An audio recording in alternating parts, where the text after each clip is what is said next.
Metro rail 4, metro rail 2 অর্থায়ন ready হয়ে আছে। এডিবির অর্থায়নও প্রায় রেডি।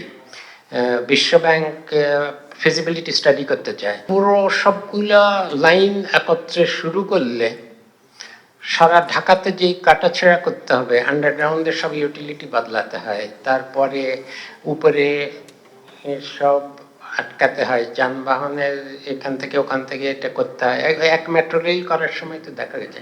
এখন আমার কমেন্ট হলো যে যেগুলো চলমান আছে জাপানিজরা করছে, মেট্রো রেল 5 উত্তর, কিন্তু নতুন আরো প্রকল্প একসাথে আমরা অর্থায়নের ব্যবস্থা প্রায় হয়ে আছে আরো কতগুলোর। এখন করতে গেলে আমার মতামত যেটা লিখে রেখেছি, আগামী সরকার সেটা বিবেচনা করবে, সেটা হলো ঢাকা শহরে কতগুলো মেট্রো রেল আসলে প্রয়োজন হবে, এগুলো কখন কোনটা শুরু করা হবে, এবং যেগুলো চালু হয়েছে বা এখন তৈরি হচ্ছে সেগুলোতে আমাদের অভিজ্ঞতা কি, এগুলো একটু মূল্যায়ন না করে হঠাৎ করে একত্রে সব প্রকল্প শুরু করে দেওয়া খুব সমীচীন ব্যাপার না। যদিও আমরা চাই যে সবগুলো প্রকল্প যদি আজকে হঠাৎ করে হয়ে যেত আমাদের সামনে, তাহলে তো ঢাকা শহর খুবই সুন্দর শহর হয়ে যেত।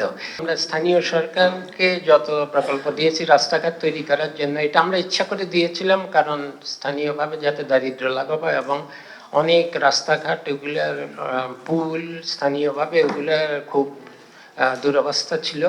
কাজে ইভেন আঞ্চলিক পর্যায়ে আমরা বিভিন্ন অঞ্চলকে একত্র করে এলজিইডির এবং রোড হাইওয়েজেরও যতগুলো রাস্তা নষ্ট হয়ে গিয়েছিল জেলা পরিষদের অধীনে, এবং সড়ক এবং পুল এগুলা জরাজীর্ণ অবস্থায় ব্যবহারের প্রায় অযোগ্য হয়ে পড়েছিল, কয়েকটা জেলায় মিলে একটা অঞ্চল মিলে এইসব প্রকল্পগুলো দেওয়া হয়েছে, ওগুলো দ্রুত বাস্তবায়ন হয়েছে। সে কারণেই ওগুলো যা বরাদ্দ ছিল তার থেকেও বেশি ব্যয় করতে পারবে।